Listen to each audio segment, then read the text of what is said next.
뭐가 중한데 이걸 아셔야 됩니다. 다 쓰면 고갈됩니다. 그게 당뇨병입니다. 밥 드시면 됩니다. 독 중에 독입니다. 탄수화물 아까 죄가 없다고 말씀드렸는데 탄수화물은 진짜 중요한 영양소입니다. 그런데 문제가 있습니다. 탄수화물은 두 가지를 고려해야 됩니다. 첫 번째는 이 탄수화물이 얼마나 내 몸에 빠르게 흡수가 되느냐. 빠르게 흡수가 된다는 얘기는 내가 음식을 먹으면 그 음식이 어떻게 혈당을 올리는지를 아셔야 됩니다. 난 음식을 먹었다. 그러면 그 음식이 식도를 통과해서 위에 가서 십이지장에 가서 장에 가서 분해가 됩니다. 분해가 되면서 장에 있는 혈관을 통해서 분해된 영양분이 이동을 합니다. 온 몸으로 이동을 하는 거죠. 그렇게 이동을 하면서 혈당이라는 게 올라가게 됩니다. 당연히 시간이 걸리겠죠. 그럼 이렇게 올라간 혈당이 적정 수준을 넘어서게 되면 내 몸에서 인슐린이라고 하는 호르몬이 분비가 됩니다. 그 인슐린이라는 호르몬은 우리 몸에 필요한 혈당을 적정 범위로 유지하는 데 굉장히 중요한 역할을 합니다. 당연히 혈당이 올라가면 인슐린이 많이 나와야 되고요. 혈당이 조금밖에 없다 그러면 인슐린이 안 나와야 됩니다. 근데 안 좋은 탄수화물, 즉 혈당을 너무 빨리 올리는 내 몸에서 너무 빠르게 흡수되는 탄수화물을 섭취하게 되면 인슐린이 빨리 나와줘야 되는데 내 몸에 인슐린이 늦게 나왔다. 그러면 혈당이 높은 상태가 오래 유지가 되겠죠. 혈당이 높은 고혈당 상태가 유지되면 우리 몸에서 많은 문제들이 생깁니다. 인슐린을 분비하는 췌장의 세포를 망가뜨립니다. 인슐린이라고 하는 호르몬은 석유와 같습니다. 석유는 매장량이 정해져 있어요. 다 쓰면 고갈됩니다. 우리 몸의 인슐린도 내가 태어날 때부터 갖고 있는 인슐린의 분비량이 정해져 있습니다. 그러면 혈당을 많이 높인 상태에서는 인슐린이 많이 쓰이니까 내 몸에 있는 인슐린을 계속 낭비하는 겁니다. 낭비하면 고갈이 빨리 됩니다. 따라서 인슐린이 고갈이 되면 그때부터 혈당 조절이 안 되겠죠. 그게 당뇨병입니다. 그래서 인슐린 분비 능력이 사람마다 다른데 그 인슐린의 분비 능력을 내가 갖고 있는 능력을 모르니까 안타깝게도 이걸 알 수가 없습니다. 그러니까 아껴야 돼요, 그냥. 근데 사람들이 그렇게 안 하죠. 그래서 다시 돌아오면 혈당을 빨리 올리고 많이 올리는 것은 매우 안 좋은 겁니다. 혈당이 빨리 오른다라고 하는 거를 당화 지수가 높다라는 표현으로 씁니다. 그래서 음식을 드실 때는 당화 지수라고 하는 거를 좀 알고 계시는 게 좋고요.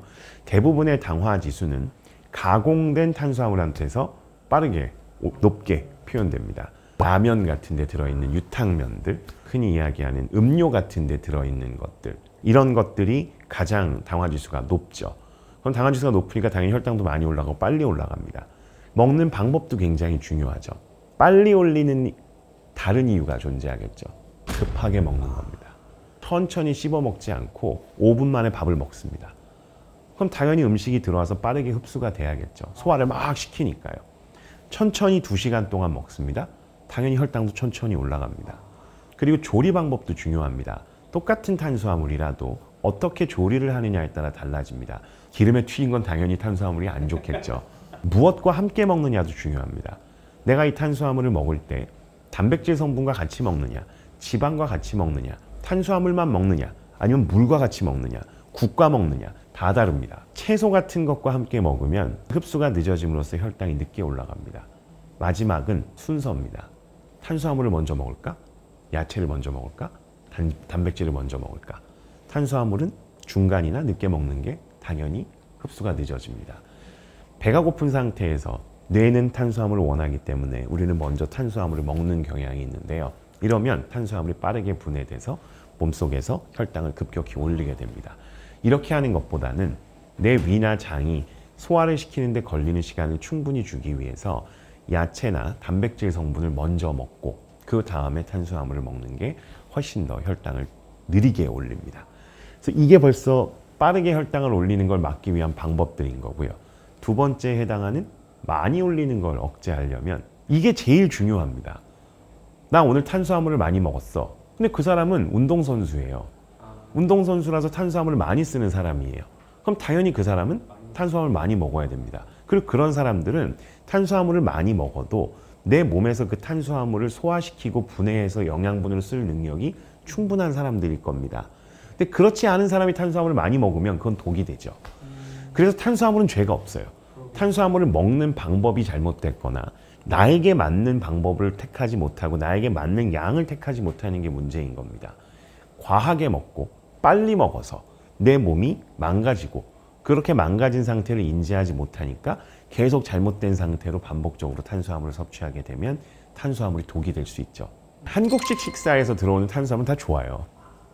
그냥 밥 드시면 됩니다. 한 번에 15번씩 씹고 15분에서 30분에 걸쳐서 식사를 하시면 별 문제 없습니다. 당연히 현미나 저희가 흔히 얘기하는 가공되지 않은, 정제되지 않은 탄수화물들이 훨씬 더 좋아요. 거친 탄수화물이라고도 표현합니다. 뭐 수수, 뭐 조, 뭐 이거 섞어 드시잖아요.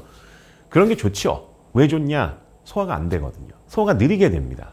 소화가 느리게 되는 건 좋을 수도 있고 나쁠 수도 있거든요. 어떤 문제가 있냐? 음식을 섭취해야 되는데 음식의 소화 능력이 떨어져 있는 환자분들한테서는 소화가 잘 안 되는 탄수화물을 먹게 되면 소화가 더 안 돼요.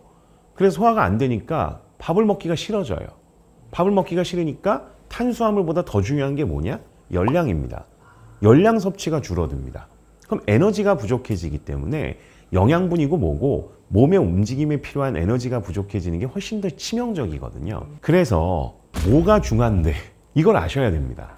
당신에겐 지금 에너지가 부족한 게 더 중요합니다. 당신에겐 지금 영양분 그 자체가 중요합니다. 당신에겐 지금 탄수화물이나 단백질이나 지방 같은 게 아니라 다른 게 중요합니다. 당신에겐 운동이 중요합니다. 이게 다 이유가 있고 그 사람에 맞는 특별한 상황이 있거든요. 이걸 인지하지 못하기 때문에 대부분의 문제가 발생을 하는 겁니다. 운동은요, 제가 생각했었을 때는 그나마 제일 좋은 겁니다. 너무너무 좋은 겁니다. 이것보다 좋은 건 이 세상에 없을 거다. 가장 좋은 거다. 운동은 단순하게 신체만 건강하게 하는 게 아닙니다. 정신도 건강하게 하고요. 기억력과 같은 뇌 기능도 좋게 만듭니다. 운동을 잘하면 그냥 모든 게 좋아집니다. 근데 이것도 똑같습니다. 나에게 맞는 운동을 했을 때입니다. 잘못하면 독 중에 독이 됩니다. 쉬운 예를 들어 드릴게요. 어르신들 중에 등산을 좋아하시는 분들이 있어요. 등산 좋거든요, 실제로. 바람도 쐴 수 있고 심리적인 안정도 취할 수 있고 되게 좋은 운동 중에 하나입니다. 근데 이분이 무릎이 안 좋네요. 무릎이 안 좋으면 아파요. 아프면 어떻게 하시나요? 진통소염제 같은 걸 먹어야 되거든요. 약은 아까도 말씀드렸던 것처럼 효과도 있지만 부작용도 있습니다. 어느 순간이 되면 부작용이 더 커질 수 있어요. 그 중에 하나가 위에 문제를 일으킬 수 있습니다. 그래서 속 쓰려요. 나 진통제 먹으면 배가 아파요. 이런 얘기 하시는 분들이 있거든요. 그러면 무릎이 아파서 진통제를 먹었고 배가 아프네요. 그러면 병원에 가겠죠?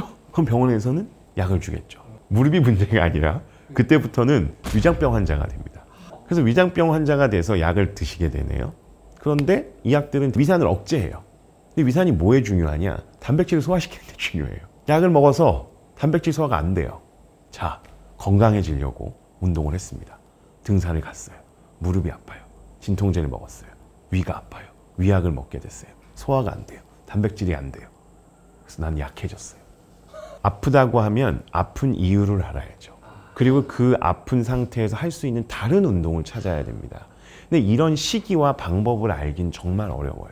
그렇기 때문에 환자분들이 현명해지고 더 공부를 많이 하셔야 됩니다.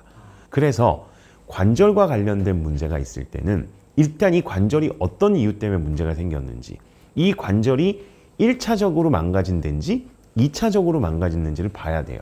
그리고 나서 내가 가지고 있는 문제점 중에 이 관절을 망가뜨리는 데 영향을 줬던 원인을 알아야 됩니다. 그 원인을 해결하는 게 운동보다 중요해요. 관절을 망가뜨린 이유는 뭐고 이걸 내가 수정하거나 교정할 수 있는 방법이 있는지를 알고 그 다음에 그거에 맞는 상태에서 운동을 찾습니다. 그런데 다행히 여기에는 운동이 있어요.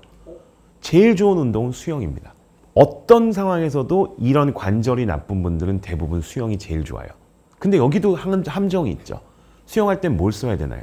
어깨를 써야 됩니다. 그럼 어깨 관절이 안 좋은 분은 수영하기가 힘들죠. 오히려 수영하는 게 독이 될 수도 있습니다. 물론 여기에 또 문제가 있습니다. 어깨 관절이 안 좋은 분 중에 수영이 좋은 분들도 있어요. 관절이 어떻게 안 좋으냐에 따라서 차이가 발생을 하거든요. 이걸 알지를 못하기 때문에 사실은 문제가 생기는 거고, 만약에 어깨 관절 같은 데 문제가 있거나 목 관절 같은 데 문제가 있어서 수영을 제대로 하기가 어려운 분들은 그냥 물속에서 걸으셔도 돼요.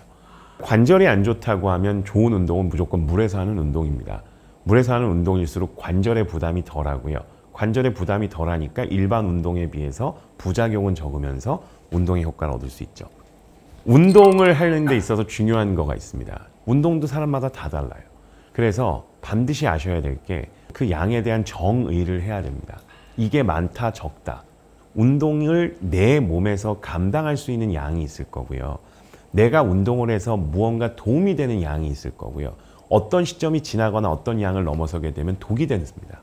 그래서 운동 능력을 평가해야 됩니다. 관절과 같은 근골격계의 평가도 있지만 내 몸의 심폐기능이라고 해서 움직이는 데 필요한 산소와 영양분과 혈액을 공급할 수 있는지에 대한 검사를 하셔야 돼요. 이건 객관적이어야 돼요. 수치화돼야 돼요. 또 하나 아셔야 되는 건 강도예요. 어떤 강도의 운동을 했는가? 내가 달리기를 했는가? 난 걸었는가? 운동 능력을 평가하는 거는 심폐기능과 관련된 거를 평가하는 것은 심장내과에서도 할 수 있고요. 호흡기내과에서도 할 수 있습니다. 아니면 심지어 건강검진센터에서도 하실 수 있어요. 단 이런 검사는 하는 것보다 해석이 더 중요해요. 검사 결과에 대한 해석을 어떻게 하느냐에 따라서 얘기가 달라지거든요. 그렇기 때문에 그런 전문가를 잘 찾으셔야 됩니다. 남들이 얘기하는 거, 남들이 좋다고 하는 거, 나에게 좋지 않습니다. 나에게 맞는 거, 나를 위한 거를 찾으시는 분들이 정말 현명하신 거고요. 내 몸이 어떤지를 아는 게 진정한 와이즈입니다. 이 오답은 이제 기억에서 지우셔야 됩니다. 머릿속에서 지우셔야 됩니다.